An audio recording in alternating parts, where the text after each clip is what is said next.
Hey guys, what's going on? It's ya boy Bowser Jr. Fan 13 and welcome back to another Top 10. It's that time again.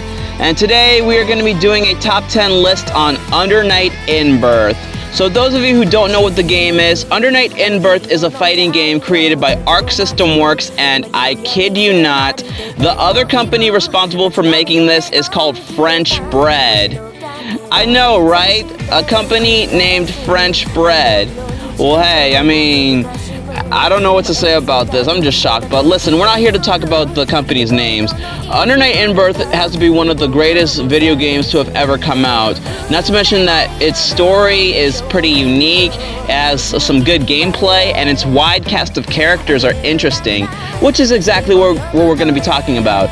So in today's list, I'm going to be telling you my top 10 favorite Under Night Inbirth characters. Now, although I haven't played the game yet, I did had some little experience with it via BlazBlue Cross Tag Battle since it was in a crossover, and I have seen videos on YouTube, so don't need to worry much about that. But anyways, I also have Mugen for that, but let's focus on the list. Anyways, before we also start, I just want to point out we're focusing strictly on the Under Night Inbirth characters. So if any of you are going to be asking, what about Akatsuki from Akatsuki Blitz Camp? He's not going to count because, like I said, he's a guest character.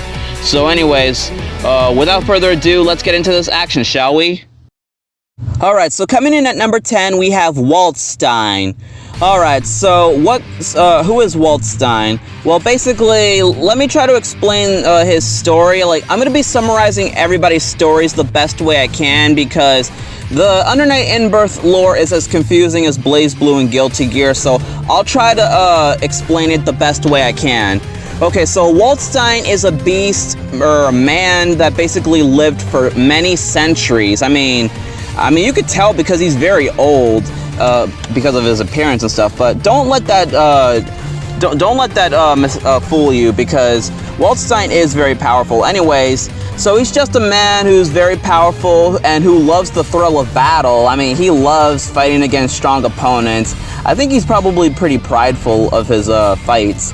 But anyways, he's basically protecting the Princess of the Hollow Knight, Linne, and doing the best way he can to protect her as a promise to her brother. And that's pretty nice. I mean, I can understand this guy's motives. And as for his gameplay, well, Waltstein is one of the few and only grapplers in Under Night Inbirth, and he's probably one of the most unique grapplers in fighting game history.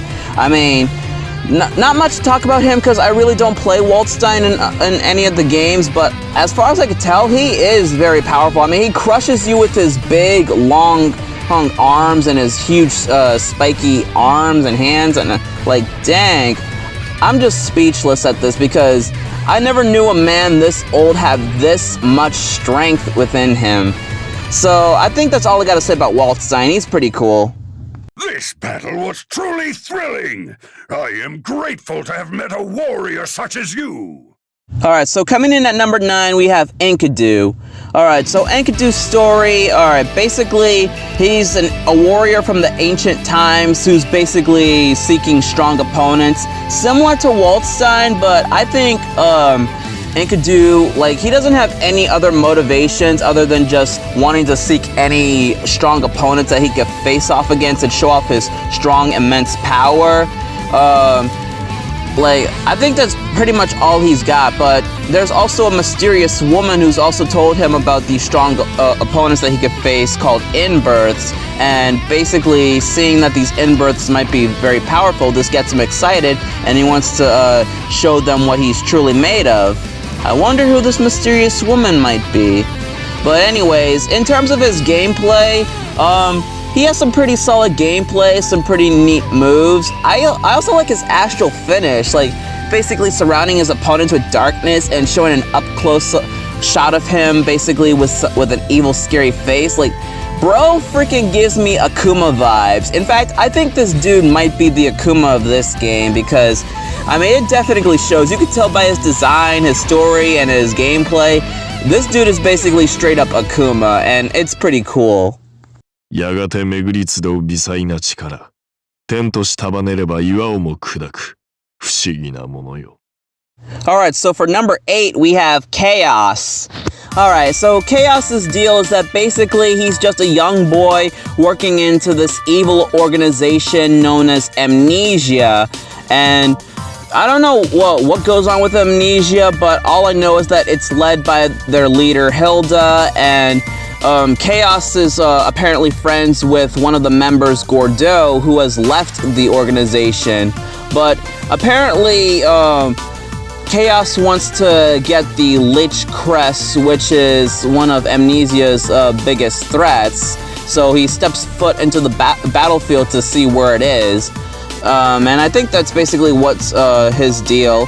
And I don't know, I mean, he kind of looks like one of those typical library bookworms who's just more interested into reading his book than in the fight. I mean, that's what it seemed like to me, but don't underestimate him because in his gameplay, his fighting style is pretty cool. I mean, let's see, Chaos is basically the only puppet character in this game because his fighting style, well, he himself, I don't think he fights that much because he mostly does all the special special moves and all the special attacks and supers with his giant lizard pet, which is his puppet. And that's a nice change of pace for the puppet characters because when it comes to puppet characters, you usually have other people or other humans or monsters or spirits or robots being the puppets, but a lizard having to be the puppet of the puppet character, that's like pretty unique and impressive. I gotta hand it to him. But yeah, I think Chaos is pretty amazing. やれやれ。相手がインバースと分かれば即喧嘩とは、本当に見境がないんだな。Alright, so coming in at number 7, we have Gordeu, the game's very own Grim Reaper.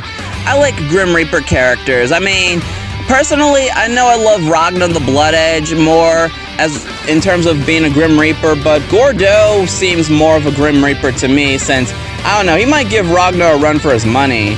And he's probably one of the most unique Grim Reapers, as what goes on with him in Under Night Inbirth is that basically he used to work in this organization known as Amnesia and then just decided to quit and is like, nah, I don't want to do this whole whatever you guys are doing, taking over the world and stuff.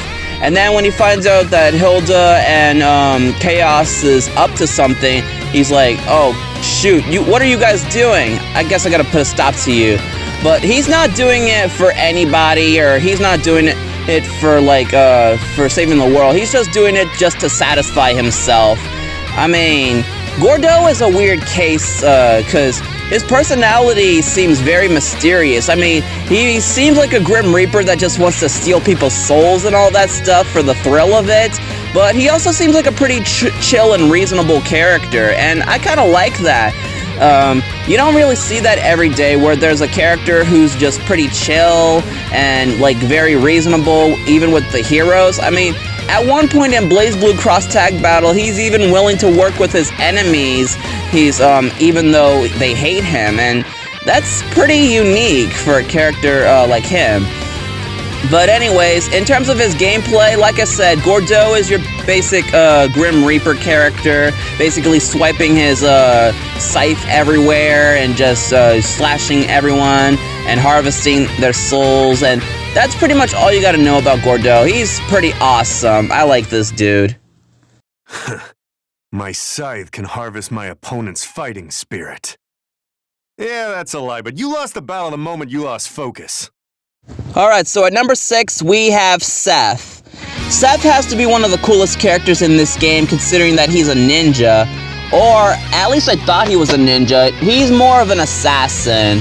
I mean, honestly, ninja, assassins, I mean, it's kind of hard to tell the difference, but anyways, like, listen. Alright, so what's Seth's deal? Basically, he's this emotionless person, like he has no emotions at all. Basically just going around, doing his job, being an assassin, feared by many people. But during the Hollow Night, when he hears about the Princess of the Nightblade, which in this case is Linne, he basically is trying to go after her, and I don't know what he's trying to do or why he's hunting down Linne, but it's very mysterious. But anyways, he also happens to be a somewhat rival to Hyde. I mean, his relationship with Hyde is unknown, but they seem to be pretty cool rivals against each other.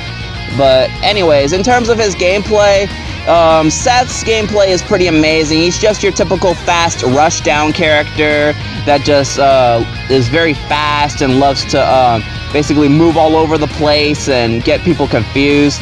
He's pretty cool as a rushdown character, and I think he's also a glass cannon, considering that he has literally the lowest HP out of every character. So that's a nice touch up. But yeah, overall, Seth is just amazing. Partners, you're nothing but a shadow upon my hunting grounds. Leave me be. Alright, so coming in at number 5, we have the game's main protagonist, Hyde. Alright, so I guess you didn't expect this. I know what you're thinking. You're like, oh, well, mostly Bowser Jr. Fan 13 would put all of his main protagonists, like, up on the number 1 spot. Because, why? I mean, is it because I love the main protagonist in every fighting game? Well, in this case, Hyde does not make it at number 1. Sorry, everyone, if you were expecting that.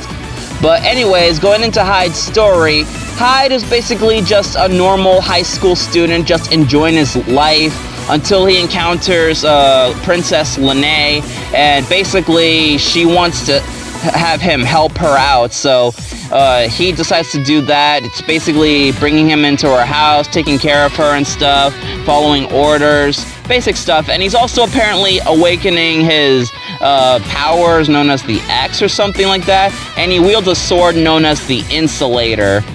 But anyways, he also hears that Linne is in danger and basically going out by herself to deal with this big threat. So Hyde, being the hero that we all know, wants to go and help Linne out. And that's a pretty simple motivation for a character. And Hyde, I don't know, I mean, in terms of his personality, I think Hyde probably is one of the most realist protagonists of all time. I mean, he's probably, like, if you look into his character, I mean, when I think of Hyde, he's basically saying a bunch of stuff that some of us might be thinking, like, if we were put into the shoes of a protagonist.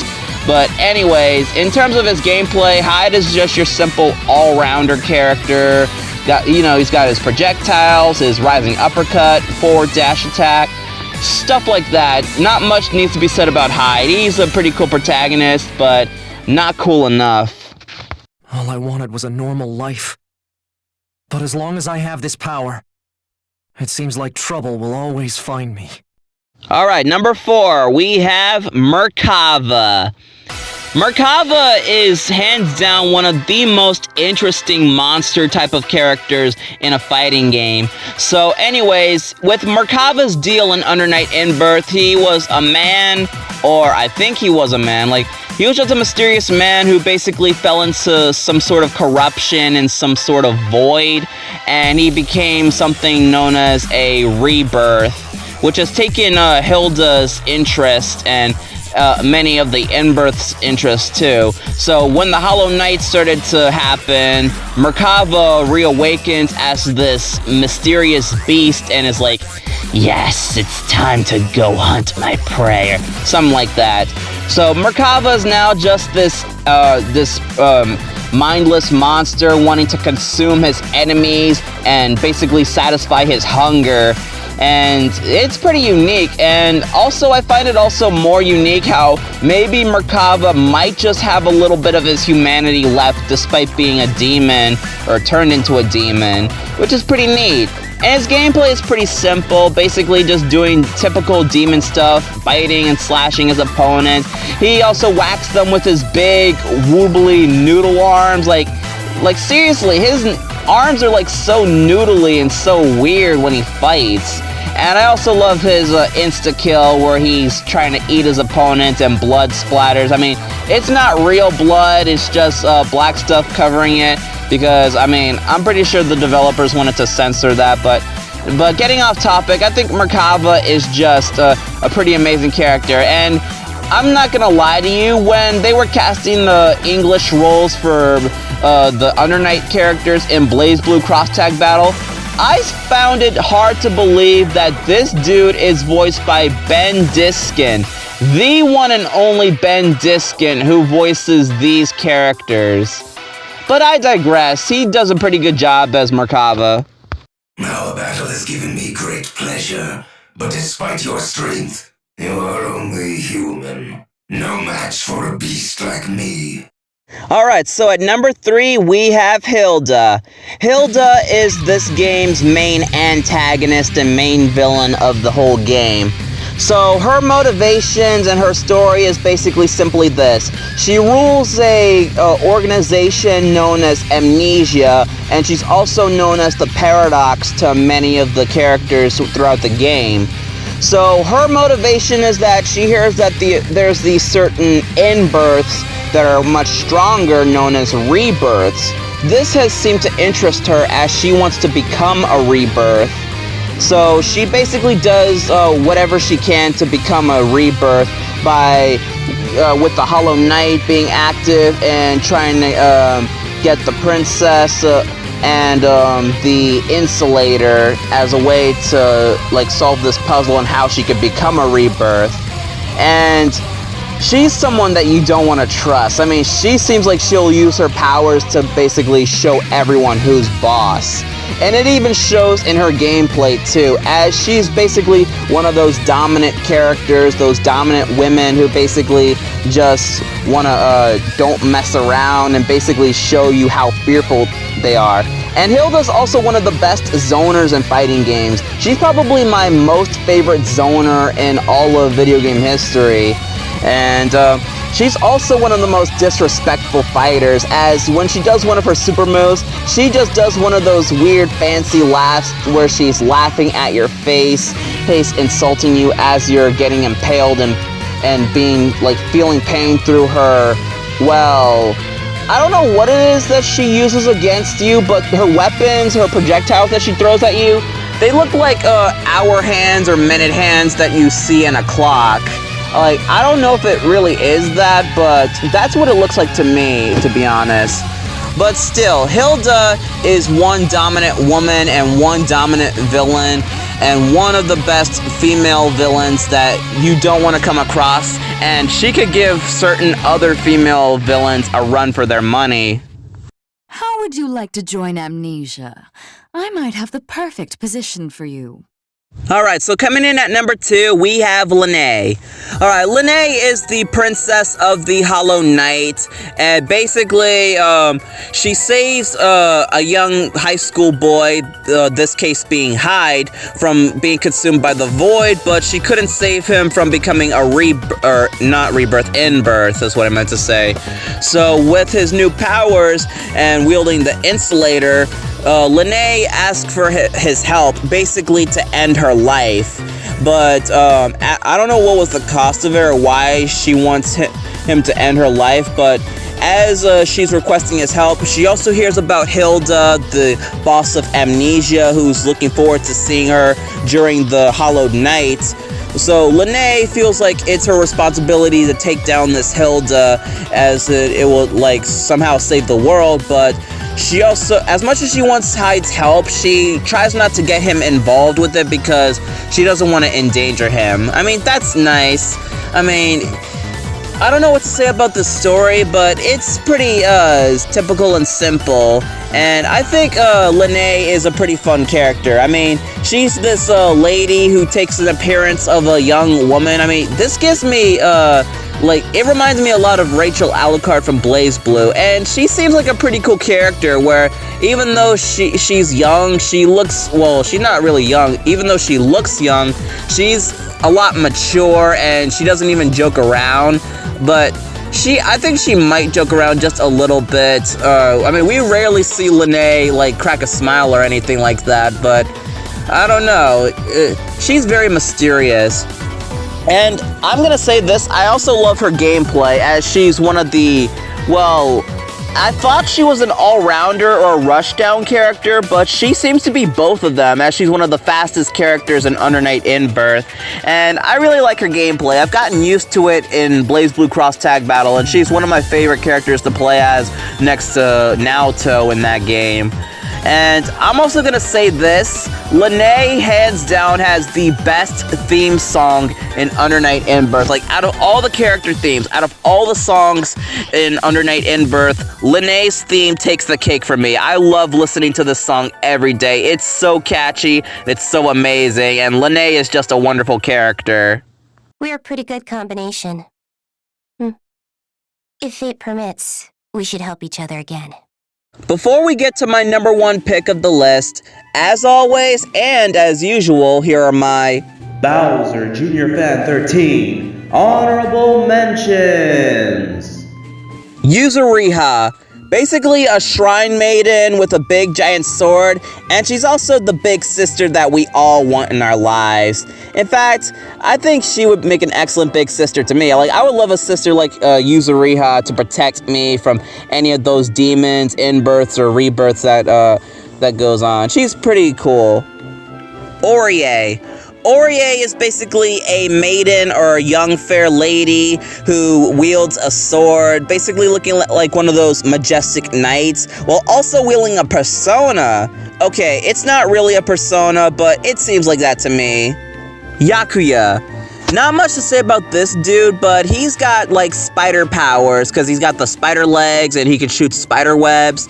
That's pretty much all you gotta know about him, but he seems like he would be Peter Parker if he like got his powers, and if he was Spider-Man or something else. Like, he was basically, if he got his spider powers and decided that if instead of using it for good, he would use it for evil. Like, that's what I think about this character.